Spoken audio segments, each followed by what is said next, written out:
hermanos. El título entonces, como les decía, es el predicador, apóstol y maestro de los gentiles. El mensaje que voy a exponer hoy lo he dividido en 3 puntos. El primer punto es el llamado a no avergonzarse del Evangelio y a padecer por Cristo. Versículos 11 y 12. Y ahí vamos a ver 2 razones por las cuales no debemos avergonzarnos del Evangelio. El segundo punto es el llamado a retener y predicar fielmente la sana doctrina. Versículos 13 y 14. Y el tercer punto que veremos es el contraste entre los compañeros infieles y los compañeros fieles en el ministerio.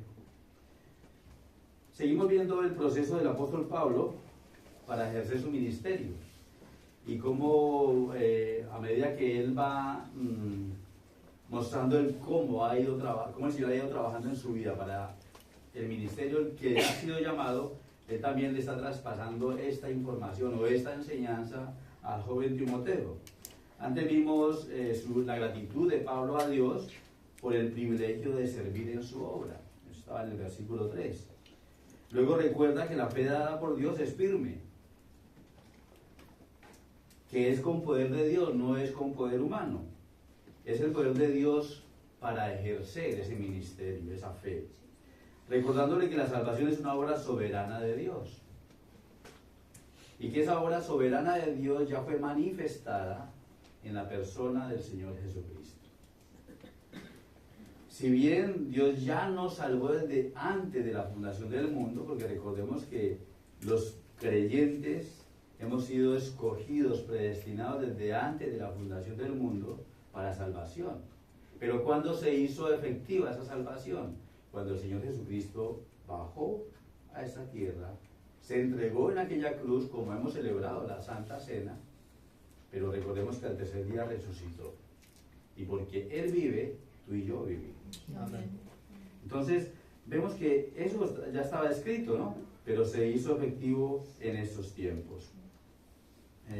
El Señor Jesucristo entregó su vida, destruyó la muerte, dando vida eterna a pecadores como tú y como yo. Nos redimió, nos perdonó por la eternidad. Y por supuesto, esto hay que aclararlo, y es que se nos está enseñando sobre la muerte y vida espiritual.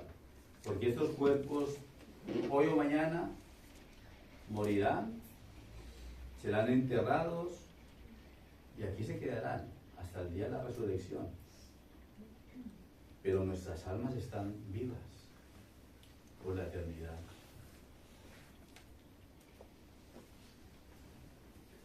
Entonces vamos al primer punto, y es el llamado a no avergonzarnos del Evangelio y a padecer por Cristo.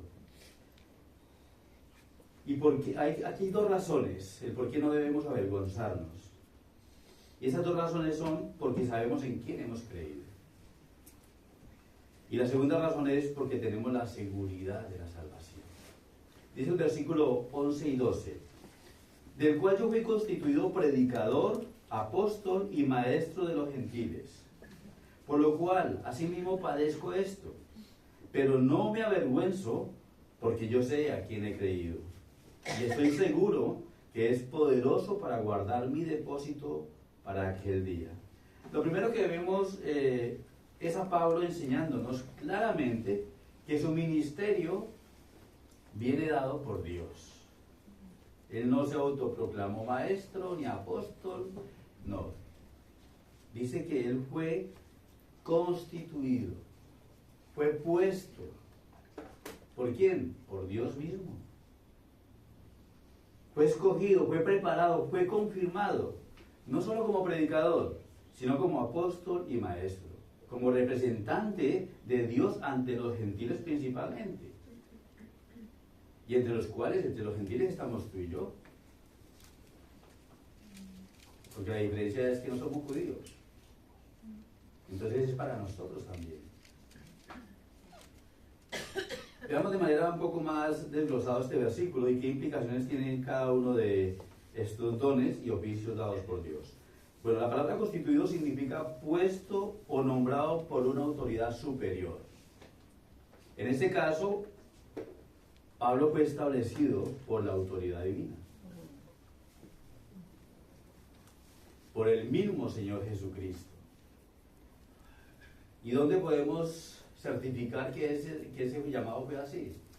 Que fue el mismo Señor Jesús quien lo comisionó para esta ardua labor. Bueno, nos vamos a Hechos, capítulo 9, versículos 15 y 16. Hechos, capítulo 9, versículos 15 y 16, nos dice: el Señor le dijo a Cornelio, en este caso,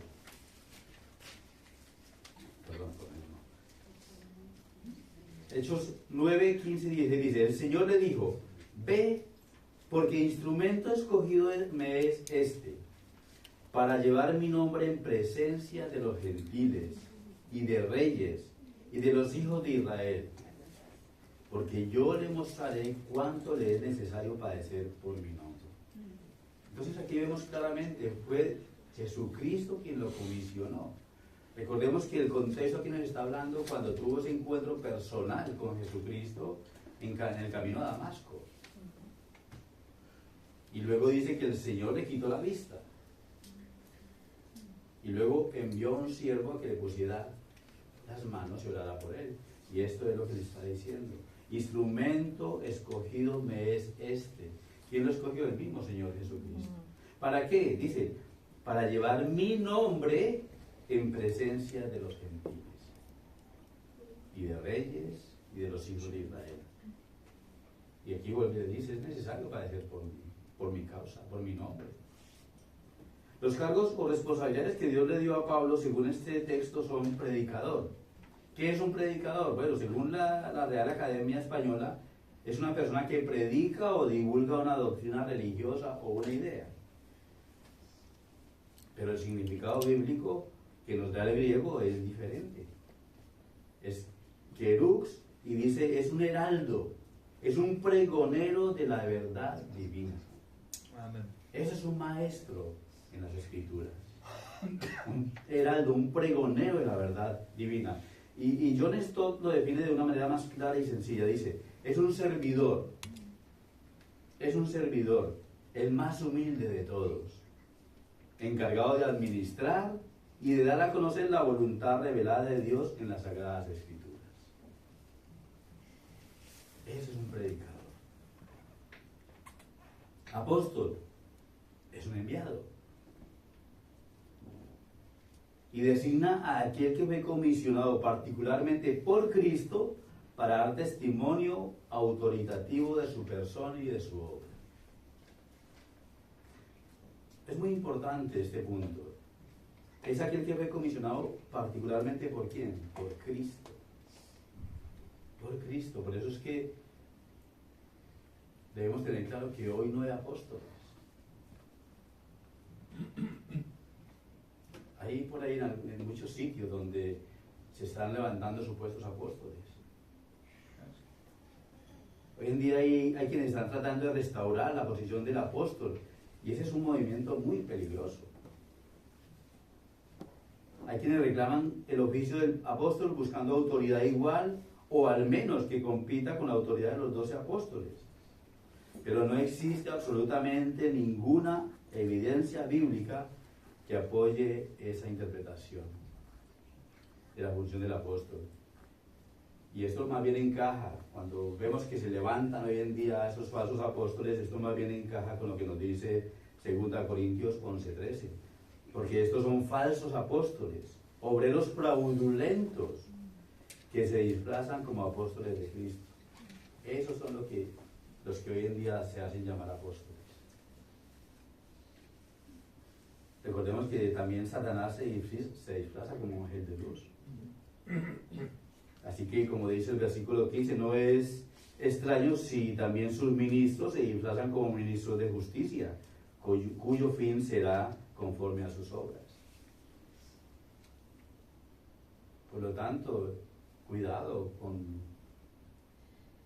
estar escuchando a esos falsos apóstoles.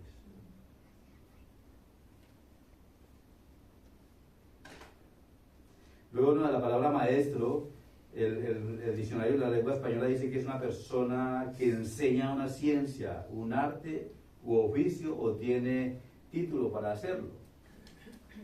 Claro, aquí en el contexto del mundo, por supuesto, esa es la definición. Aquí tenemos maestros de inglés, por ejemplo. Tienen un título, tienen unos estudios y ahora enseñan inglés, ¿verdad? Pero el significado bíblico es diferente. El significado bíblico dice que es un instructor. ¿Pero un instructor de qué? Es un siervo que instruye, enseña solo lo que es ordenado por Dios. Eso es un maestro bíblico. Enseña solo lo que es ordenado por Dios. No enseña mandamientos de hombres o cualquier cosa o idea que sea de su propia autoría, sino solo lo que es ordenado por Cristo. Eso es lo que hace un maestro bíblico.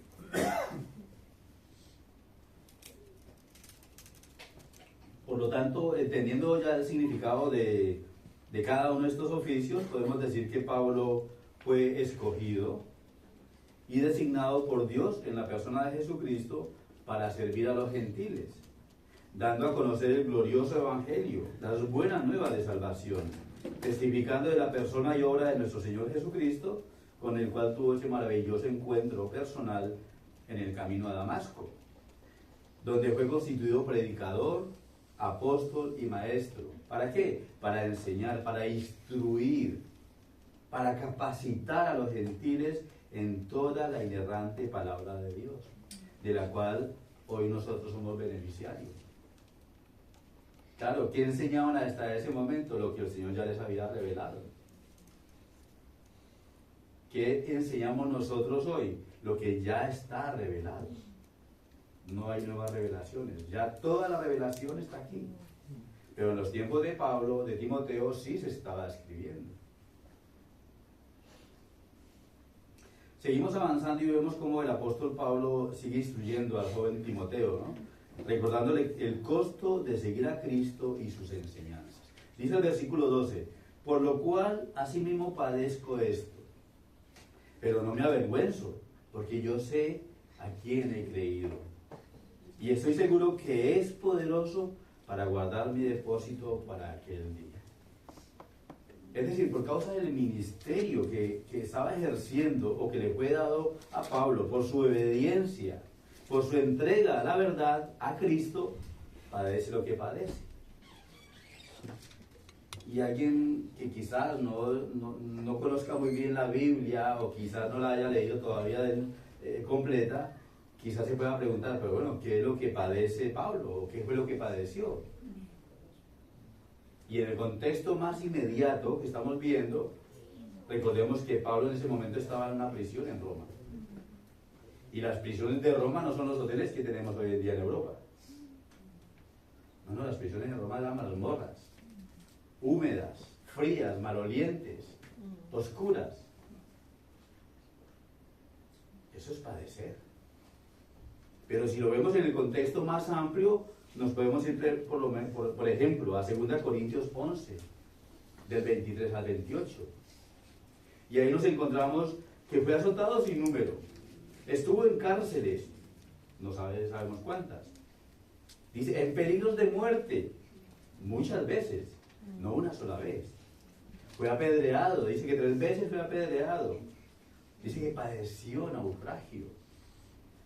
Estuvo en peligro en los ríos, peligro de ladrones, peligro de los de la misma nación, peligro de los gentiles, peligros en la ciudad, peligros en el desierto, peligros en el mar, peligros entre falsos hermanos, en trabajo, en fatiga, en desvelos, en hambre, en sed, en frío, en desnudez.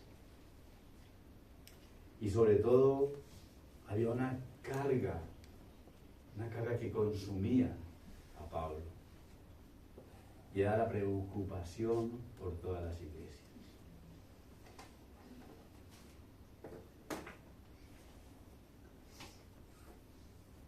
¿Y qué dice Pablo en 2 Corintios 12:10?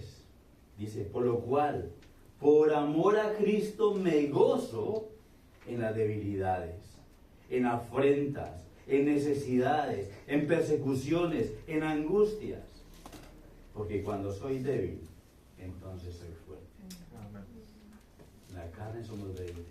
en Cristo somos fuertes. ¿Nos queda claro sus padecimientos? Porque hay más. Pero yo creo que esto es suficiente para entender de qué padecimientos hablaba Pablo. Pero seguidamente vemos que Pablo no se victimiza, ¿verdad? Aquí está Pablo diciendo, pobrecito de mí, mira lo que estoy pasando. Todos me abandonaron y yo aquí triste, solo. ¿Verdad que no dice eso? Ni se lamenta por sus padecimientos. No se encierra en sí mismo. No está buscando a ver dónde hay un psicólogo para que lo atienda, para que le levante la autoestima. Eso no lo vemos aquí. Más bien lo que hace es que se fortalece en el Señor. Se reafirma en su convicción y entrega a Cristo. En esa obra donde el Señor lo puso, Él se reafirma. Y algo importante a tener en cuenta aquí es que la palabra conocer no la debemos tomar solo como algo intelectual, sino como un conocimiento por experiencia, una vivencia, un encuentro verdadero con Dios. Y ese encuentro verdadero con Dios es por medio del Señor Jesucristo. Eso fue lo que vivió Pablo camino a Damasco. Y hermanos, yo aprovecho para preguntar, ¿hemos tenido un verdadero encuentro con Dios? Me gustó lo que preguntaba nuestro hermano Mariano ahora, de autoexaminarnos. No tengamos miedo de autoexaminarnos delante de la palabra. No nos examinemos con el hermano. Examinemos con las Escrituras.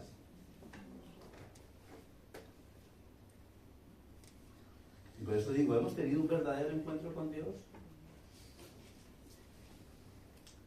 Hermanos, amigos, no es lo mismo conocer algo intelectualmente como estar viviéndolo personalmente. Por ejemplo, vemos documentales, y un ejemplo, por ejemplo, las cataratas del Niágara. Es una obra impresionante del Señor, ¿no? Y leemos sobre ella y podemos estudiar y mirar las corrientes y mirar todo lo que tú quieras, ver fotos, y tú la conoces intelectualmente. Pero no es lo mismo estar allí, escuchando el estruendo de las aguas y viendo aquella hermosura. Lo cual nos recuerda la creación de Dios, que es Dios el creador de esas cataratas. Pues no es lo mismo que la conozcamos desde un libro a conocerlas estando allí. Pues de la misma manera, no es cristiano el que conoce la Biblia, sino hay una entrega verdadera a Cristo.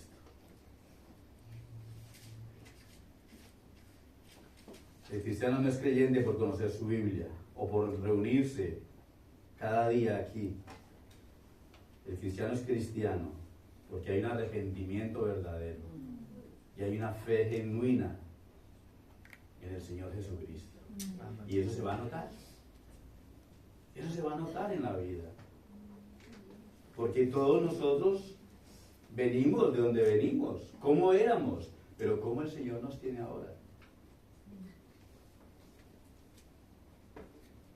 No es lo mismo conocer de Dios que conocer a Dios.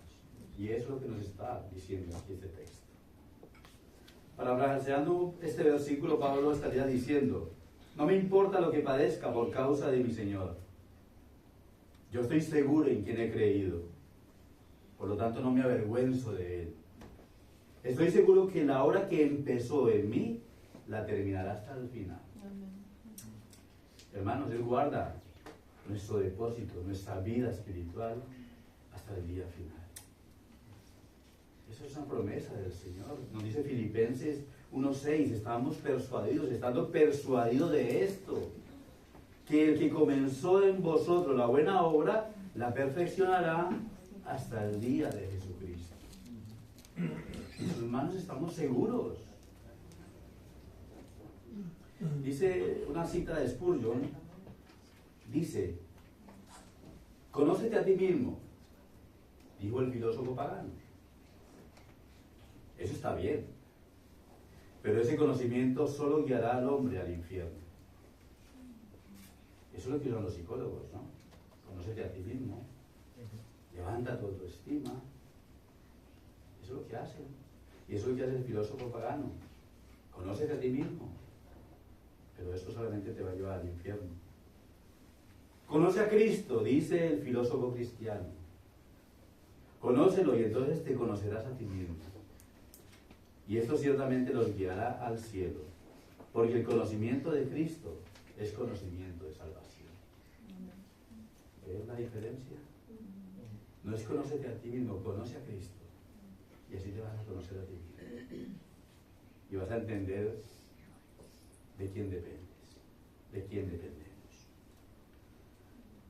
Por lo tanto, aquí vemos esas dos razones que nos habló Pablo, que nos da Pablo para no avergonzarnos de nuestra fe, del Evangelio y de ser identificados como cristianos, como evangélicos. ¿Por qué? Porque sabemos en quién hemos creído. Y porque sabemos quién es quien guarda nuestras vidas. La pregunta es, hermanos, ¿estamos firmes? ¿Estamos seguros en quién hemos creído? ¿Tenemos claro que nada ni nadie podrá arrebatarnos de las manos de Dios? Por lo menos eso es lo que yo encuentro en las Escrituras. Esa seguridad de salvación nos la enseña Pablo claramente en Romanos 8, 38, 39, que se leyó en una de las alabanzas. Dice que nada, ni nadie, ni la muerte, nada absolutamente nos podrá separar del amor de Dios que es en Cristo Jesús, Señor nuestro. Y eso tiene que traer paz a nuestros corazones, aunque pasemos por tribulación y angustia. Porque no dependemos de nosotros, dependemos de Él. Y Él ha prometido que va a guardarnos y que nos va a llevar a la nación celestial, donde estaremos gozosamente exaltando su glorioso nombre. Allí ya estaremos en la cena del Cordero, las bodas del Cordero, perdón.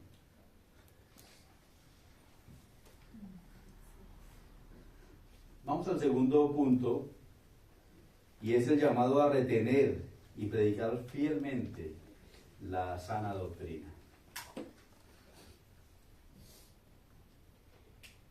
Este punto es muy importante estudiarlo,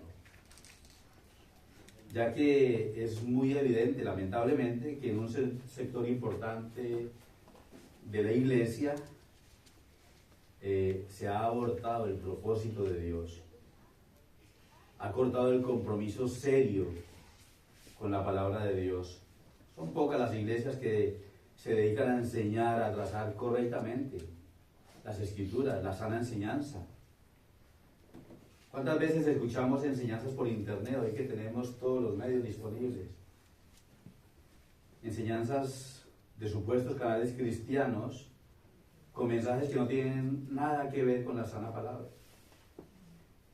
Más bien vemos filosofías paganas, vemos una mercadotecnia, mercadeo con el Evangelio, con estrategias de psicología en la iglesia. Y si vamos a las librerías cristianas, ¿con qué nos encontramos hoy en día? A no ser que sea una librería que filtre los libros. Pero vamos a librerías que dicen librería cristiana y encuentra unos libros que dice uno, ¿y estos son cristianos? Donde se enseña tantos pasos para esto, tantos pasos para aquello. ¿Cómo hacer crecer tu iglesia? ¿Cómo hacer crecer las finanzas de tu iglesia? ¿Cómo ser un campeón? Eso no es bíblico. Y asimismo, ¿cuántas enseñanzas hay por ahí en internet que suenan muy bonitas y son herejías?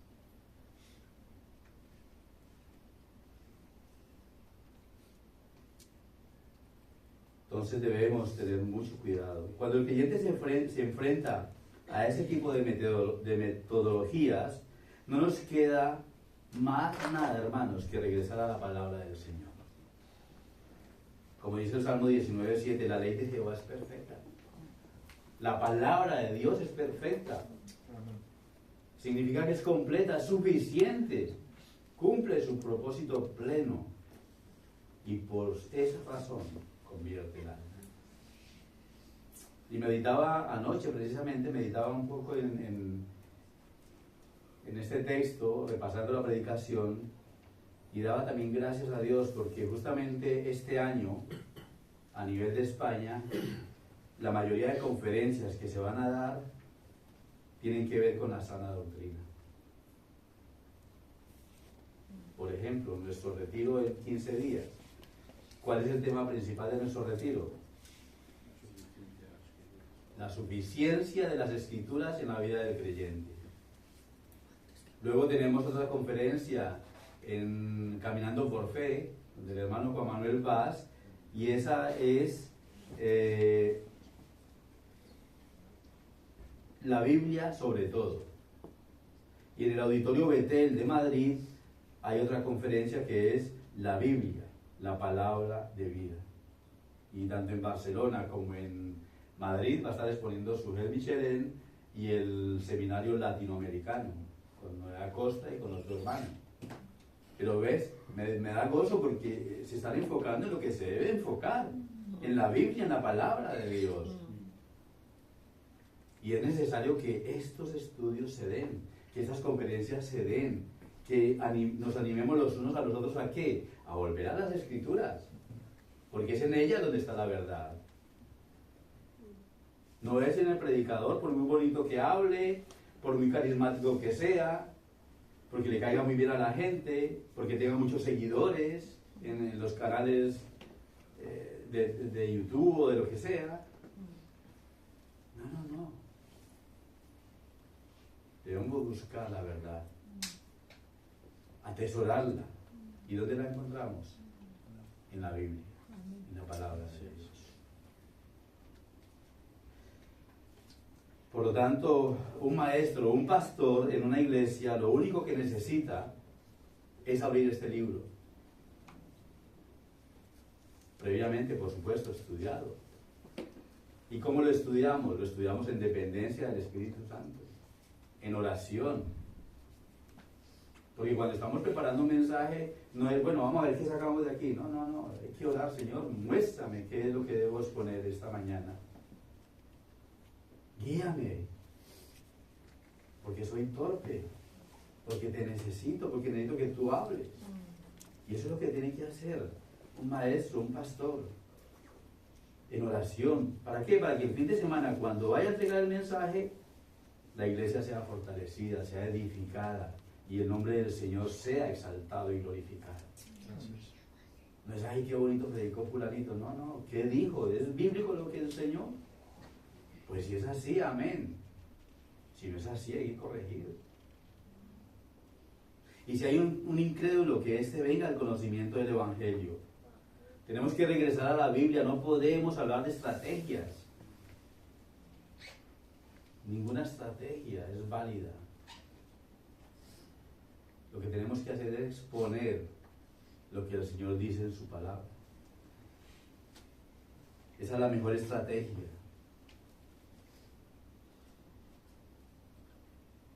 Mediante el Espíritu Santo, trabajando en los corazones de la gente. Y eso es suficiente. Precisamente eso es una de las solas de la Reforma. Sola Escritura. Sola Escritura. Por supuesto que gloria a Dios, porque hay hermanos que tenemos comentarios muy buenos, de hermanos que han estudiado profundamente las Escrituras, hermanos que exponen con mucha claridad y que nosotros que vamos detrás podemos aprender de ellos. Pero aprendemos de ellos porque ellos han sacado la esencia de la palabra. Y eso es lo que tenemos que hacer. Veamos que nos dicen los siguientes versículos 3 y 14, donde encontramos un llamado, una exhortación. Dice: retén la forma de las sanas palabras que de mí oíste, en la fe y amor que es en Cristo Jesús. Guarda el buen depósito por el Espíritu Santo que mora en nosotros.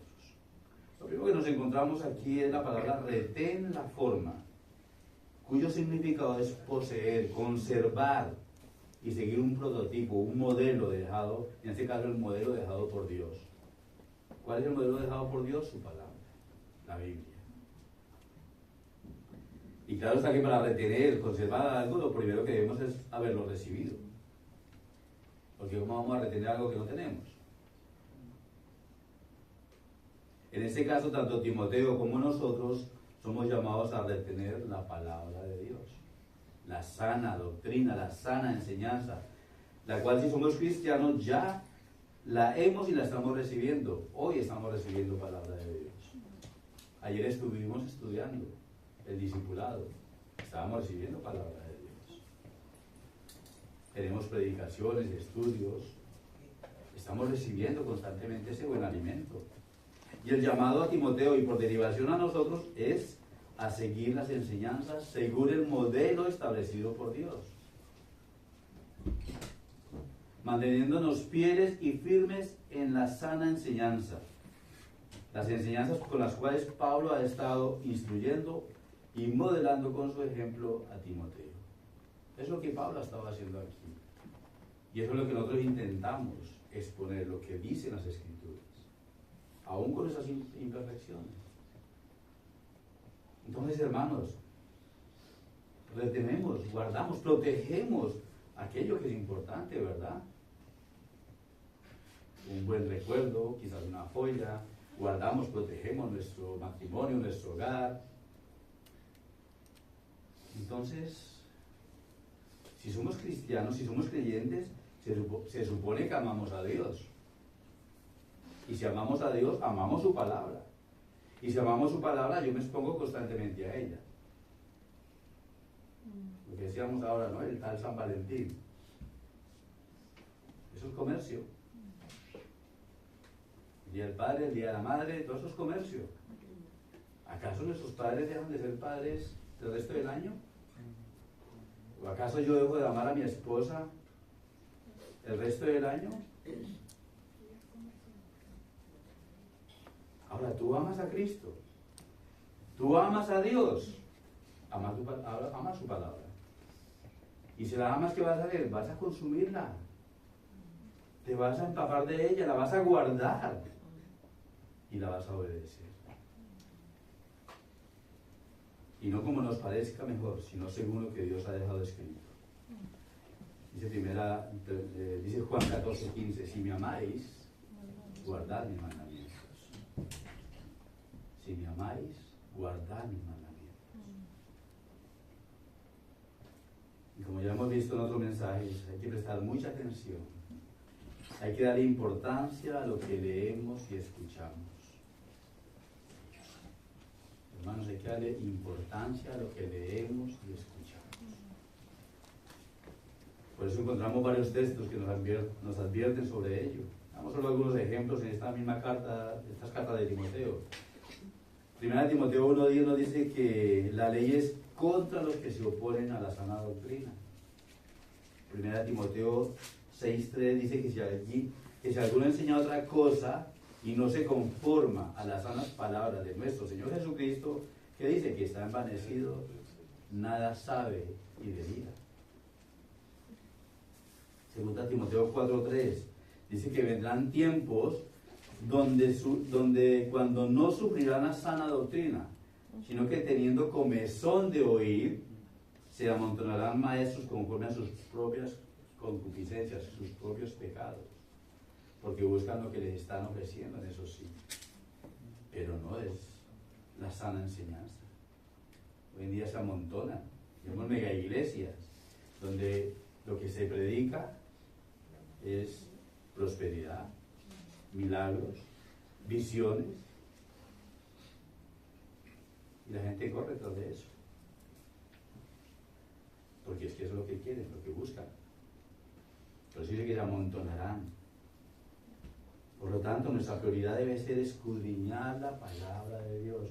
Hermanos, yo estoy exponiendo este texto, y ustedes deben mirar si lo que yo estoy diciendo es cierto.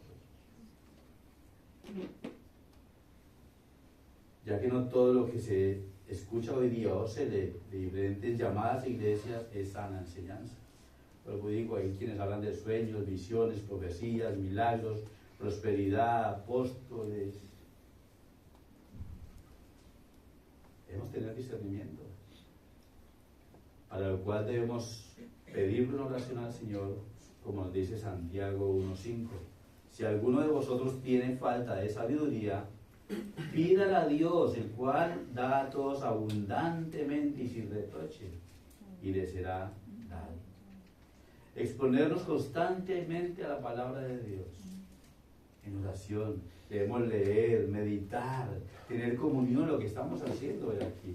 Lo que hacemos los jueves en la oración, lo que hacemos los sábados en los estudios.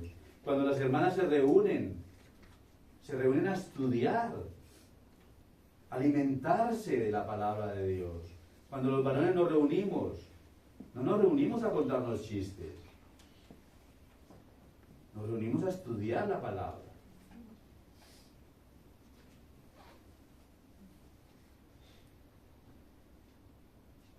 Dice 1 Timoteo 4:6 que nos debemos nutrir con las palabras de la fe y de la buena doctrina.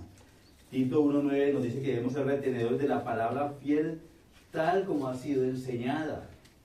Tito 2:1 nos dice, pero tú habla lo que es de acuerdo con la sana doctrina. Eso es lo que tenemos que hacer. Pero para nosotros obedecer esa palabra, tenemos que conocerla. Debemos conocerla. Y cada uno somos responsables delante del Señor de escudriñar las Escrituras. Porque si no, podemos ser engañados por falsas enseñanzas. Por lo tanto, vemos que en ninguna parte de las Escrituras habla que enseñe los sueños que tuviste. Tampoco dice, expon tus visiones. O por lo menos yo no lo he encontrado. Si lo encuentran, me lo hacen saber. Tampoco se dice que expongas tus vivencias o tus pensamientos. No. Lo que debemos retener y enseñar es la palabra de Dios. Pedir sabiduría para entenderla y aplicarla a nuestra propia vida. Y eso lo logramos solo con la guía y la bendición del Espíritu Santo. Porque nuestras fuerzas, en nuestra mente finita, no entenderíamos nada. Porque hay teólogos que son incrédulos. Es fuerte entender eso, ¿verdad? Han estudiado teología y son incrédulos, no creen lo que dice la Biblia. Porque aún no les ha amanecido. Que si el Señor no se revela, pueden conocer la Biblia de Génesis y Apocalipsis y lo ven como un libro histórico o como un cuento, como analogías, como de todo menos como la palabra de Dios.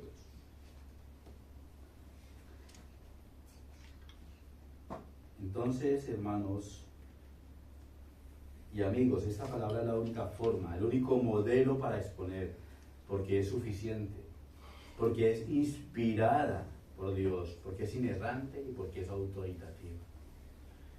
Primera de Pedro 4 dice, si alguno habla, hable conforme a los sueños, visiones y vivencias. ¿Dice así?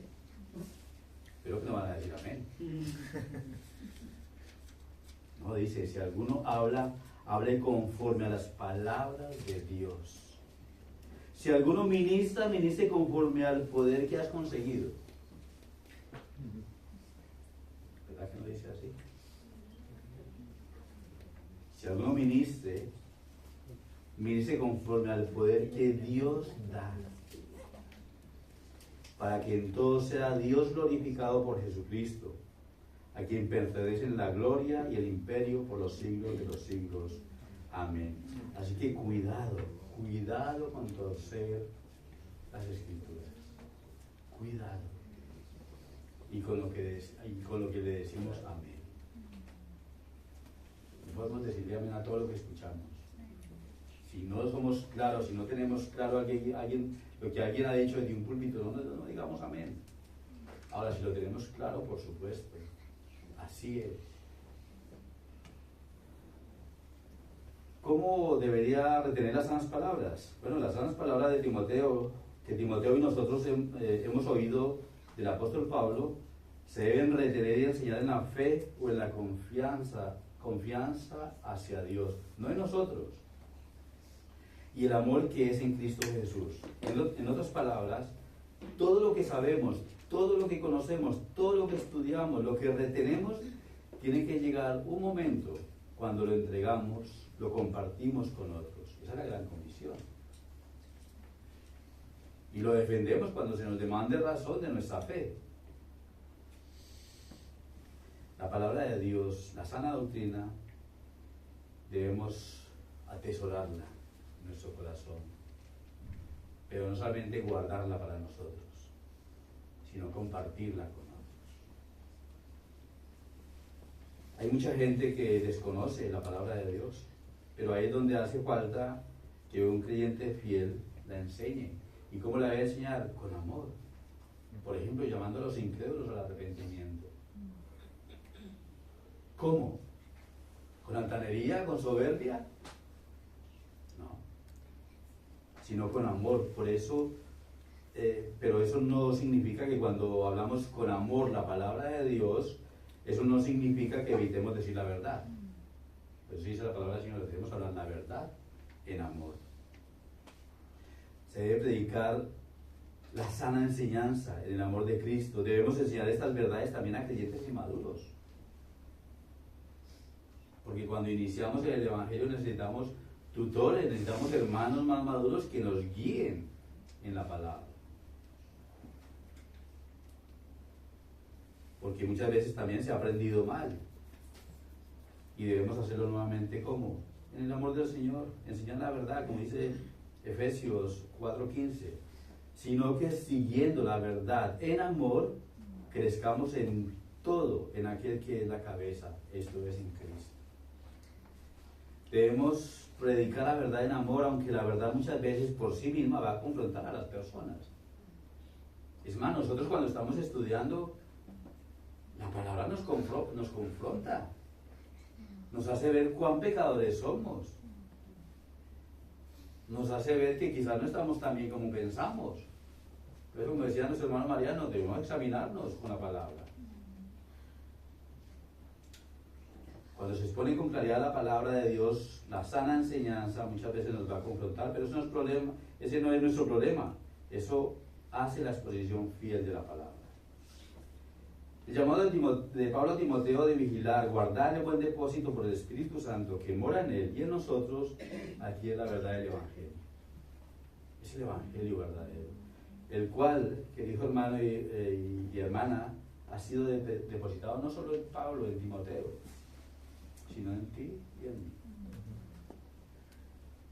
Porque si somos creyentes, esa palabra ya llegó a nuestras vidas y está transformando día a día nuestro diario vivir. Ahora, ¿qué tenemos que hacer? Tú y yo, lo mismo que tenía que hacer Timoteo, guardar ese buen depósito por el Espíritu Santo que mora en nosotros. Como dice 1 Timoteo 6, versículo 20, oh Timoteo, guarda lo que se te ha encomendado, evitando las profanas pláticas sobre cosas vanas y los argumentos de la falsa llamada ciencia. ¿Qué debemos guardar? Lo que se nos ha encomendado. ¿Qué se nos está encomendando? La palabra de Dios, la sana enseñanza. Entonces, ¿qué debía guardar Timoteo? Pues el buen depósito de la verdad de Dios, el Evangelio. Y vamos al tercer punto, que es donde vamos a ver el contraste entre los compañeros fieles y los compañeros infieles en la batalla del creyente. La exhortación que hemos visto viene precedida de lo que podríamos decir es una queja personal de Pablo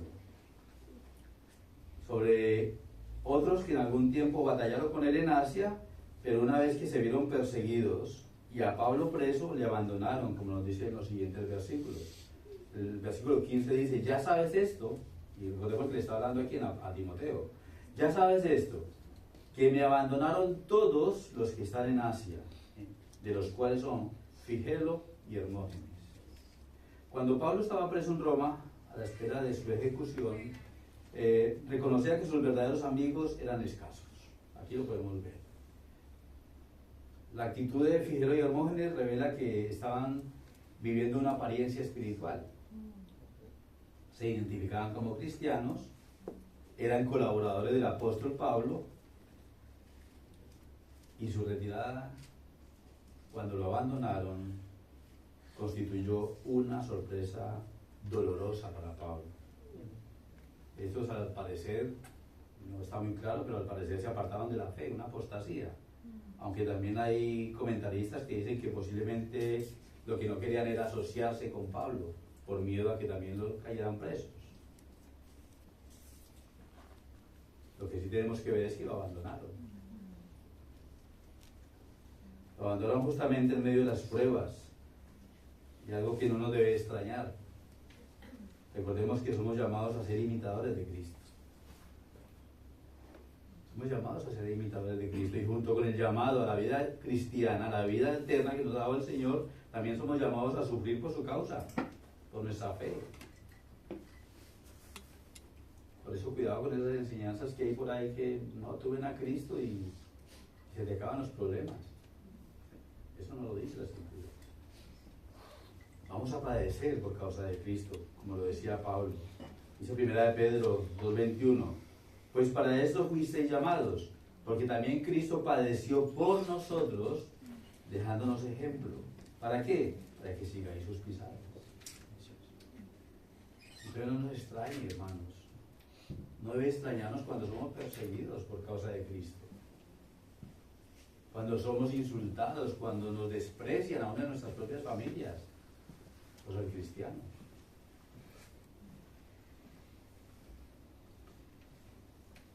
Dice Mateo 5, 11 y 12, bienaventurados sois cuando por mi causa os vituperen y os persigan, y digan toda clase de mal contra vosotros mintiendo. Gozaos y alegraos, porque vuestro galardón es grande en los cielos, porque así persiguieron a los profetas que fueron antes de vosotros. Y estamos viendo también a los apóstoles perseguidos. ¿Cómo terminaron los apóstoles? Martirizados. Si alguien ha leído el libro de John Fox de los mártires, cómo murieron todos estos hermanos, abrazados a la estaca, abrazados en las llamas y cantando y exaltando el nombre del Señor Jesucristo. ¿Quiénes eran Figelo y Hermógenes? Bueno, la palabra Figelo, su significado es fugitivo. Imagínate el nombre. Y en la Biblia pues no encontramos más referencias. Estoy buscando a ver si encontraba algo para dar un poco de contexto histórico de estos dos personajes, pero no. En la Biblia no encontramos más referencias a estos dos personajes, solo son mencionados aquí, y según algunos historiadores o buenos teólogos, ellos pudieron haber sido líderes religiosos en ese tiempo en Turquía, en lo que hoy es Turquía. Luego el versículo 16 al 18, para ir terminando, nos dice: tenga el Señor misericordia de la casa de Onesíforo, porque muchas veces me confortó y no se avergonzó de mis cadenas, sino que cuando estuvo en Roma me buscó solicitamente y me halló. Concédale el Señor que haya misericordia cerca del Señor en aquel día. ¿Y cuánto nos ayudó en Éfeso? Tú lo sabes mejor. En estos versículos vemos el contraste de los que abandonaron a Pablo, de los infieles que abandonaban a Pablo en medio de las pruebas. Y vemos al fiel Onesíforo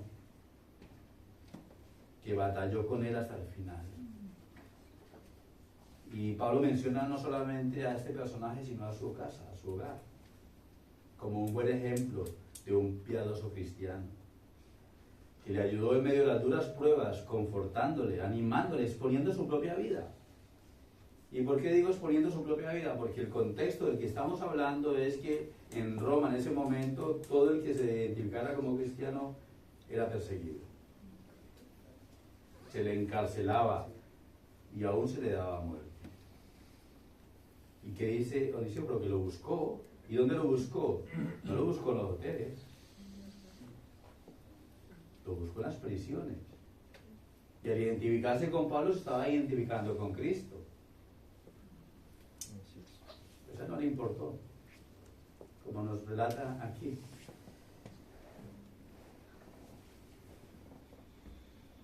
Sin embargo, los otros dos personajes sí abandonaron a Pablo. Pero Onesíforo, no, este hermano no se avergonzó de él ni de su fe. Al contrario, se preocupó por Pablo y su situación, no solo una vez, sino dice aquí muchas veces, por lo que nos dice este relato, ¿verdad? Este lo buscaba en las prisiones de Roma, sin desfallecer, hasta dar con él y así poderle servir en lo que estuviese a su mano. Por lo cual la oración de Pablo por este hermano y su familia es gracia y misericordia de Dios en el día de la angustia, en el día de las pruebas que pudiese pasar, pero especialmente en el día del gran juicio, donde todos compareceremos ante el tribunal de Dios. Todos compareceremos, creyentes e incrédulos.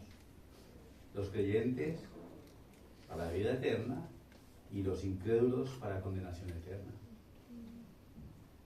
Dice 2 Corintios 5:10, porque es necesario que todos nosotros comparezcamos ante el tribunal de Cristo, para que cada uno reciba según lo que haya hecho mientras estaba en el cuerpo, sea bueno o sea malo.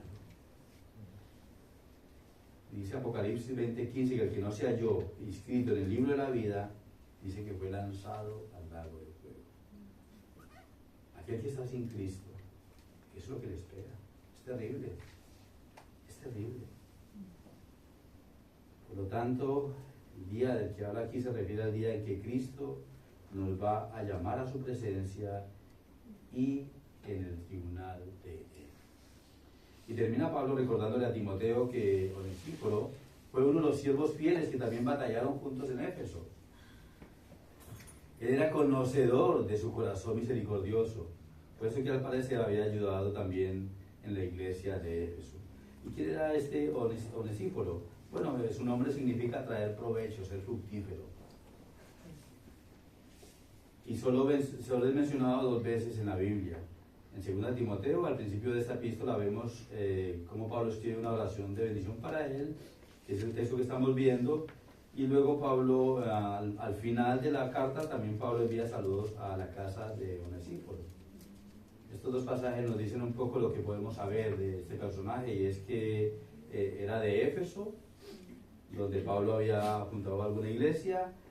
También nos dice que toda su familia era creyente, por lo que nos dice aquí su casa.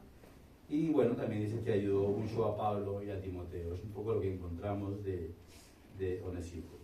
Y bueno, voy concluyendo ya este mensaje y lo voy a concluir con algunas preguntas, como me gusta a veces terminar los mensajes. Y es con unas preguntas en referencia al texto que he expuesto, pero unas preguntas para que meditemos en ellas, no para contestarlas aquí, pero sí para que nos quedemos con ellas y meditemos y apliquemos la palabra a nuestras vidas. Las preguntas es, ¿cómo llevamos los padecimientos, las burlas, los desprecios que sufrimos por causa de nuestra fe en Jesucristo? ¿Nos avergonzamos de ser llamados evangélicos? Yo al principio me avergonzaba, tengo que confesarlo.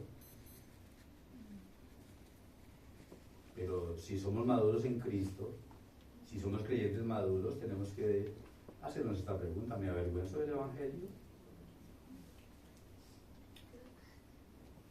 ¿Sabemos en quién hemos creído? ¿Tenemos seguridad en nuestra salvación?